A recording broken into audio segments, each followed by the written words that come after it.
मैं डॉक्टर उर्मिला शर्मा से आचार्य MSG college Bharatpur में MA फाइनल के पंचम प्रश्न पत्र में विशेष कवि के रूप में सूरदास को पढ़ रहे विद्यार्थियों के लिए भ्रमर गीत के विरह वर्णन भाग 2 पर अपना व्याख्यान प्रस्तुत कर रही हूँ। इसमें अगला बिंदु है उन्मादावस्था। विरह व्यक्ति को असंतुलित बना देता है। जीवन की समस्त मर्यादाएं धीरे धीरे विस्मृत होती जाती हैं। व्यक्ति बौराने लगता है। कुछ कहने की इच्छा होती है किंतु कुछ मुंह से निकल जाता है। न अंग प्रत्यंगों पर नियंत्रण रहता है, न परिधान, अलंकार, श्रृंगार आदि का ही ध्यान रहता है। विरह उन्माद पैदा करता है जिससे एक एक कर मर्यादाएं खंडित होने लगती हैं। जिस समय उद्धव जी गोपियों के समक्ष निर्गुण ब्रह्म के उपदेश को देते हैं तो उनका शोक दुगुणित बढ़ जाता है। एक ओर कृष्ण का वियोग दुख देता है, जबकि दूसरी ओर उद्धव के नीरस उपदेश मन में आक्रोश पैदा करते हैं। वेदना और आक्रोश दोनों मिलकर उन्माद का आविर्भाव करते हैं। बिरहणियाँ उद्धव से बड़े स्पष्ट शब्दों में अपने उन्माद के संबंध में कहती हैं।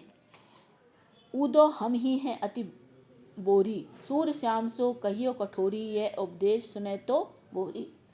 अगला बिंदु है प्रलाप की अवस्था। उद्वेग और उन्माद की अवस्था प्राप्त होने पर वाणी का नियंत्रण समाप्त हो जाता है। संप्रेषण की शक्ति समाप्त हो जाती है। अनर्गल वाणी मुख से निःसृत होने लगती है।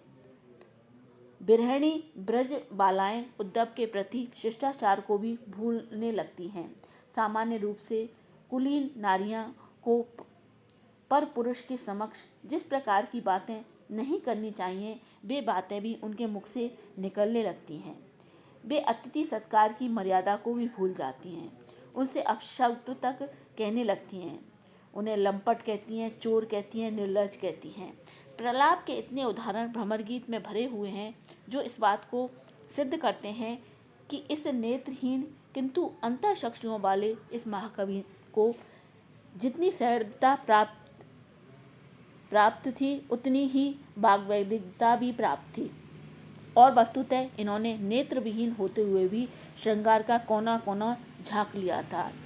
एक उदाहरण प्रस्तुत है। उदो बात तिहारी जानी, आयो हो ब्रज को बिन काजे ही, दहन हृदय कटुबाणी, निपट निर्लज अजहु न चलत, उठ कहत सूर समझाई। अब अगला बिंदु है व्याधि की अवस्था। तन और मन का अंतरंग साथ होता है। जब मन में क्लेश होता है तो धीरे धीरे तन भी व्याधिग्रस्त होने लगता है। बिरहणियों के अंग प्रत्यंगों की रुग्णावस्था छुपाए नहीं छुपती। बिरह रोग एक ऐसा रोग है जिसकी औषधि प्रिय दर्शन के अतिरिक्त और कोई नहीं है। भ्रमर गीत में महाकवि सूरदास ने कृष्ण बिरहणियों की रुग्णावस्था का, उनकी विविध व्याधियों का ऐसा हृदय स्पर्शी वर्णन किया है कि सहज ही सहृदय सामाजिक करुण रस से आप्लावित हो जाता है। त्रिलोक सुंदरी राधा जी, जिनका विश्व विमोहक रूप श्री कृष्ण के प्राणों को भी तरंगित करने वाला था, उनकी कैसी स्थिति हो गई है इसका चित्रण निम्नलिखित पंक्तियों में द्रष्टव्य है। अति मलिन वृषभानु कुमारी, अधो मुख रहित उरद नहीं चितवत, जो गत हारे थकित जुआरी, छूटे चिहुर बदन कुमलाए, जो नलनी हिमकर की मारी। हरि संदेश सुन सहज मृतक भई, एक बिरहणी दूजे अली जारी। अब अगला बिंदु है जड़ता की अवस्था। विरहावस्था में बिरहणियां धीरे धीरे विवेक होने लगती हैं। तन मन की सुध बुध विस्मृत होने लगती है। चेतना में न्यूनता आने लगती है। नेत्रों के पलक स्थिर हो जाते हैं। अंग प्रत्यंगों में इतनी पीड़ा बढ़ जाती है कि जड़ता की स्थिति आ जाती है। महाकवि सूरदास ने बिरहणी ब्रजबालाओं के संदर्भ में जड़ता की इस स्थिति का अनेक पदों में चित्रण किया है। एक उदाहरण प्रस्तुत है। एक टक रहत निमेष न लावत, बिथा बिकल जड़ भारी, भर गई बिरह बाय बिन दर्शन, सुध बिन रहत उघारी। अब अगला बिंदु है मूर्छावस्था। आचार्यों ने विरह की अवधि में जड़ता अवस्था के बाद मूर्छावस्था का उल्लेख किया है। जड़वत गोपियां स्थान स्थान पर मूर्छित हो जाती हैं। उन्हें अचेतन अवस्था घेर लेती है।